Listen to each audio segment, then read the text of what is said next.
it going, everyone? Our friend Christian stopped by the warehouse today. He's visiting from UK and brought by some goodies, and you're gonna go over it and just tell us what it is. So yeah, I just wanted to bring you some stuff that I know you guys in Chicago get a lot of Italian goods, but I wanted to bring you something that maybe you might find harder to locate in your stores. So being from the UK, we obviously get a fair good bit of stuff. So yeah, the main thing I wanted to bring you is this bad boy. This is a liqueur from town of Benevento. It's in the Campania region. It's called Strega di Benevento. It's named after the witches of Benevento. So like, there's a load of folklore around this town about witches in the Middle Ages, and that witches congregate late at night around the walnut tree. There's a picture of a walnut tree there, and do like a dance at night. But no one knows the location of this infamous walnut tree. So in the 1800s, a guy, the Alberti family, basically started making this liqueur. It's very herbal. It's made of like saffron and other kind of herbs, and it's just very typical of that region. And they put it in their coffee when they drink caffè corretto. They slap some of that in their coffee just to sweeten it up and obviously make it sing a bit more. So yeah, that's very typical of the region. Obviously, I don't know if anyone follows the Italian football in the Serie B. The Witches, as they're nicknamed, the Benevento team, they play there, and they're named the Witches because that town is so associated with the witches. But it's quite a strong liqueur. It's not for everyone. I think every 40% alcohol. Yeah. And in your coffee to wake you up. Oh yeah, for sure. I mean, maybe I don't know if you do it before 8 a.m. Maybe you would, but certainly most people probably wouldn't. But you're right. Definitely after, because I know they're drinking coffee all day, so I feel you. For sure. You get 3-4 a day maybe, and certainly after dinner is a good one. So there was that. I wanted to bring you guys this.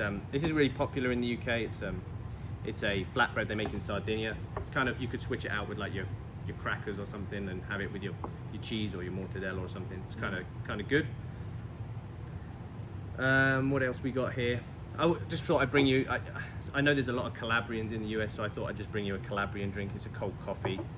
If you're into cold coffee. It might be just a little bit different. I don't know if you'd see it as regularly. Yeah. If you like Sambuca and you like licorice flavor or like aniseed, these are some sweets you get out there. They're like sucking on aniseed sweets. You guys call them candy, I figure, not sweets. But yeah, you get, for the most part, yeah. You get the idea. Yeah, just get you this coffee brand from Napoli. It's kind of like an old brand they have in Napoli. Kind of associated with a couple of cafes they have out there.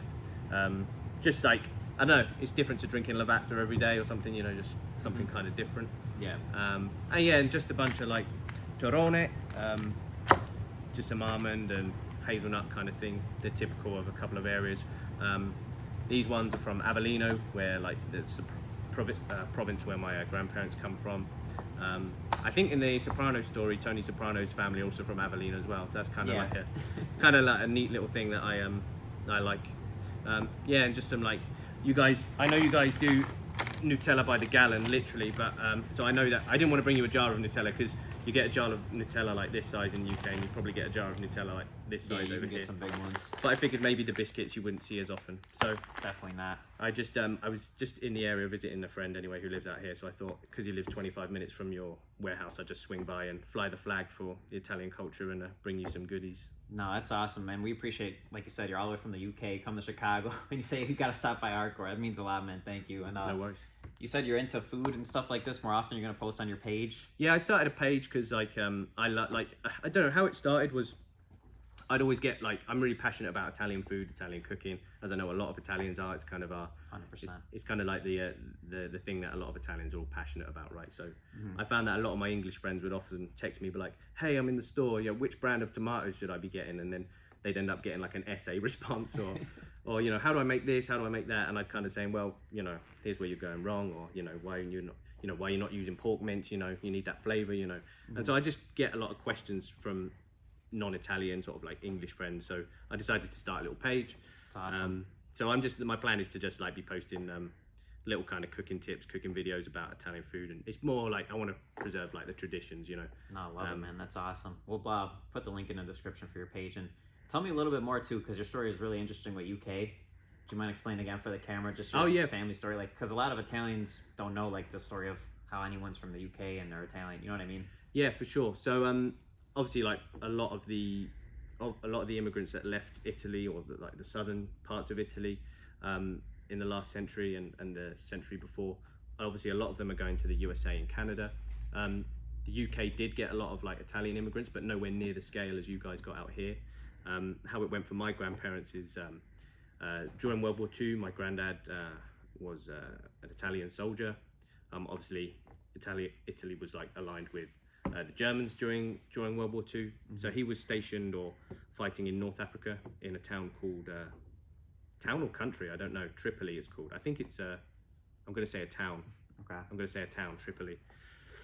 I'm not too sure on that. I'll look it up. I'll have to check. Yeah, no worries. So he got captured by British soldiers. I figured like Italian soldiers aren't like super passionate. I don't know. Like I think they were kind of just, we have to do what we have to do. Yeah. So he got captured by the British soldiers and he got brought as a prisoner of war to the UK. And like we treated the UK and I think the US treated prisoners of war pretty well. Like it wasn't like really grueling conditions or anything. They weren't like locked up or anything. Tortured and stuff like no, that. nothing like that. Unlike you'd think. Yeah. Yeah. So he was just literally kind of supervised and they were made to like farm the land basically. So it was just kind of like forced labor. And he found like a lot of people of his generation, obviously they came from poverty. They were considered peasants really. And he found that even as a prisoner in the UK, he lived a lot better. Food was more plentiful where he was there. So when the war was over, he kind of built up a rapport and a friendship with like his minder who owned the farm. And he offered him a job if he wanted to stay in the country. So he went back to Italy when the war was over, 1945. And I think he stayed for a year or 2 or 3. He got married to my nonna. They literally lived... the village where they literally live about 4 doors down from each other, kind of thing. Just so they got married, and then he came back to the UK, and then eventually she had to make the journey as well. And it was the first time she left her village, just on the way. So that's how our family came to be in the UK anyway. But they had a lot of siblings that went Canada, USA, New York, Boston. That's cool. So it's just a bit different. 100%. What do you think of Chicago so far? I'm really enjoying Chicago. I like the people. Everyone's very friendly. I think I get a lot of looks, but when they hear my voice, but no, it's I find every time I've been to visit the USA, like people are very friendly anyway. And I think the Italian Americans, they do seem to have like a lot of heart as well. They're very passionate about the culture, so it's really cool. Yeah, 100%. No, thanks for stopping by, bringing all this stuff, man. We appreciate you being on the page too for the past few years. You were saying, and I don't know, just sharing your story and stuff too. It's awesome. Thank you. So. No, you're welcome. It's good to connect and share the culture with you, and yeah, awesome.